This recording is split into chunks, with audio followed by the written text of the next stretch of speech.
శ్రీవారి లడ్డూ ప్రసాదంలో కల్తీ నెయ్యికి సంబంధించి సిట్ విచారణ ముగిసింది. నెల్లూరు ఏసీబీ కోర్టులో ఫైనల్ ఛార్జ్ షీట్ సిట్ దాఖలు చేసినట్లుగా సమాచారం. ఉద్యోగులు మధ్యవర్తులను సిట్ బృందం ప్రత్యేకంగా విచారణ జరిపింది. వేలాది పేజీల డాక్యుమెంట్స్, డిజిటల్ ఆధారాలు, బ్యాంక్ స్టేట్మెంట్స్, కాల్ డేటా రికార్డులు, సీసీ ఫుటేజ్ ను సిట్ అధికారులు పరిశీలించారు. తొలి ఛార్జ్ షీట్ లో 24 మంది నిందితులుగా తెలిపిన సిట్ బృందం మరో 12 మందిలో గత వైసీపీ నాయకులు ఎవరి పేర్లు చేర్చారో అని గుబులు పుట్టిస్తోంది.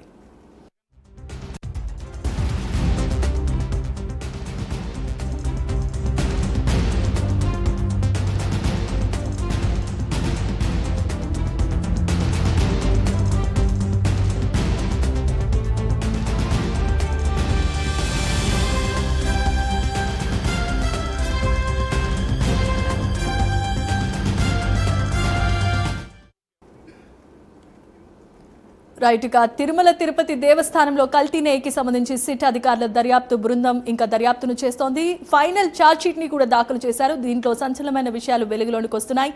ఇదే అంశానికి సంబంధించి మరిన్ని అప్డేట్స్ ను అందించడానికి మా కరెస్పాండెంట్ సునీల్ ఉన్నారు. సునీల్, చెప్పండి. రైట్ జమీమా, మొత్తం మీద ఏదైతే కల్తీ నెయ్యి వివాదానికి సంబంధించి ఇప్పటికే సిట్టు దర్యాప్తు పూర్తయిందని చెప్పొచ్చు. ముఖ్యంగా సిట్టు తన దర్యాప్తుని ఏదైతే కోర్టుకి అయితే అప్పచెప్పినట్టయితే తెలుస్తోంది. ఎందుకంటే కోర్టులో ఏదైతే సిట్టు దాఖలు చేసినటువంటి ఈ ఆధారాలను చూసుకున్నట్లయితే మరో 12 మంది ఎవరు ఆ నిందితులు అనేది ప్రధానంగా చర్చకు వచ్చిన పరిస్థితి అయితే ఉంది. అంటే గతంలో 24 మందిపై కేసులు పెట్టి వాళ్ళకి సంబంధించినటువంటి డాక్యుమెంట్లు కావచ్చు, వాళ్ళకి సంబంధించినటువంటి బ్యాంకు ఆధారాలు, ముఖ్యంగా వాళ్ళ ట్రాన్సాక్షన్స్ అన్నీ పూర్తి స్థాయిలో సిట్ అయితే విచారణ జరిపిన అనంతరం ఏదైతే రెండవ ఛార్జ్ షీట్ దాఖలు చేసేందుకు ఈరోజు ఏదైతే నెల్లూరు ఏసీబీ కోర్టులో పూర్తిగా సిట్టు విచారణ ఏదైతే ఈ కోర్టుకు అప్పచెప్పినట్టయితే తెలుస్తోంది. దానికి సంబంధించి కూడా మరి కాసేపట్లో ఈ 12 మందికి సంబంధించి ఎవరిని నిందితులుగా చేర్చబోతుంది. గతంలో ఉన్నటువంటి టీటీడీ పెద్దలు, మరోవైపు వైసీపీకి సంబంధించినటువంటి నాయకులు ఎవరి పేర్లు బయటపడతాయో అని చెప్పేసి అప్పుడు నాయకులు కూడా గుబులు పుట్టిస్తున్న పరిస్థితి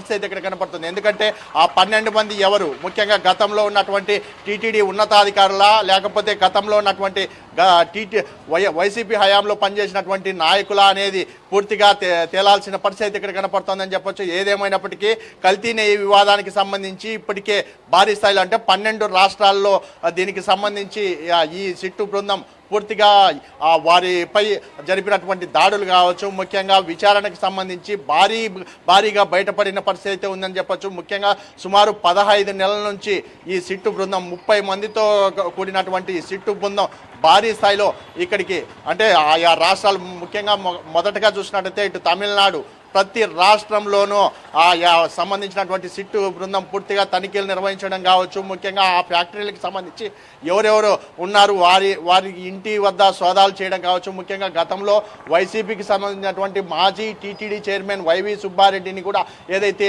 ఈ సిట్టు బృందం పూర్తిగా వాళ్ళకైతే విచారణకు పిలిచిన పరిస్థితి అయితే ఉంది. అంటే ప్రధానంగా చూసుకున్నట్లయితే గతంలో ఎవరున్నారు అంటే ఏదైతే ఈ కల్తీ నెయ్యికి సంబంధించి అంటే లడ్డూలో కల్తీ జరిగిందని తెలిసినా కానీ ఎలా దీన్ని ఆమోదించారు, ముఖ్యంగా దీన్ని ఎలా ఆమోదించాల్సి వచ్చింది అని చెప్పేసి దాన్ని కూడా విచారణ చేసిన పరిస్థితి ఉంది. ముఖ్యంగా గతంలో పనిచేసినటువంటి అధికారులు 3 జీఎంలని అరెస్ట్ చేసిన నేపథ్యంలో ఇంతమంది ఈ విధంగా పనిచేశారు. గతంలో ఏదైతే ఈ లడ్డుకు సంబంధించి కూడా ఛార్జ్ షీట్ దాఖలు చేసిన నేపథ్యంలో ఈ లడ్డు మీద కేసు అంటే ఇట్లా లడ్డూలో కల్తీ జరిగింది అని చెప్పినటువంటి పెట్టిన వ్యక్తిని కూడా అనుమానిస్తున్న పరిస్థితి నెలకొందని చెప్పొచ్చు. ఎందుకంటే అతని ఆధారాలు కూడా బయటికి తీస్తున్నారని ప్రధానంగా తెలిసిన పరిస్థితి అయితే ఉంది. ముఖ్యంగా సిట్టు దర్యాప్తు ప్రధానంగా చూసుకున్నట్టయితే ముఖ్యంగా ఈ 12 మంది మీదే ఎక్కువగా ఏదైతే బయటపడే అవకాశం ఉందని చెప్పొచ్చు. ఎందుకంటే గతంలో పనిచేసినటువంటి అధికారులు గుబులు పుట్టిస్తోందని చెప్పొచ్చు. ఎందుకంటే ఈ సిట్టు బృందం ఒకటే తెలిపింది,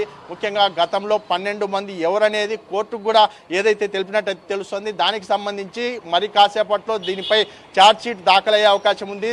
కోర్టు ఎటువంటి తీర్పు వెలువడనుంది, మరోవైపు కోర్టు ఏ విధంగా తెలపనుంది, ముఖ్యంగా ఎవరిని అరెస్ట్ చేయబోతోంది అనేది ప్రధానంగా వేచి చూడాల్సిన పరిస్థితి ఇక్కడ కనపడుతుంది. ఎందుకంటే ముఖ్యంగా కల్తీ నెయ్యికి సంబంధించి ఇప్పటికే కోట్లాది మంది భక్తుల మనోభావాలు దెబ్బతీసిన నేపథ్యంలో భక్తులు కూడా ఒకటే కోరుతున్నారు, ఖచ్చితంగా ఏదైతే కల్తీ నెయ్యికి పాల్పడినటువంటి వ్యక్తుల్ని ఖచ్చితంగా కఠిన శిక్ష వేయాలి, ఖచ్చితంగా కఠినంగా శిక్షించాలి అని చెప్పేసి మొదటి నుంచి ప్రజలు కోరుతున్న పరిస్థితి ఉంది. అంటే దీనికి సంబంధించి చూసుకున్నట్టయితే ఇప్పటికే సిట్టు బృందం భారీ స్థాయిలో అందరికీ సంబంధించినటువంటి వాళ్ళకి డాక్యుమెంట్స్ సంబంధించి కావచ్చు, వాళ్ళ కాల్ డేటాకి సంబంధించి కావచ్చు, మరోవైపు వాళ్ళ బ్యాంకు ఆధారాలు కూడా పూర్తి స్థాయిలో ఎన్నో పేజీలు, వేల పేజీలు ఏదైతే కోర్టుకు అయితే అప్పచెప్పిన పరిస్థితి అయితే ఉంది. దానికి సంబంధించి కూడా కాసేపటి కిందటే ఇటు ఏదైతే కోర్టులో కూడా ఈ సిట్టు బృందానికి సంబంధించినటువంటి డీజీపీ ఏదైతే విజయ్ కుమార్ కావచ్చు, మరోవైపు ముఖ్య అధికారులు వీళ్ళంతా పూర్తిగా ఆదేశాలు అంటే ఏదైతే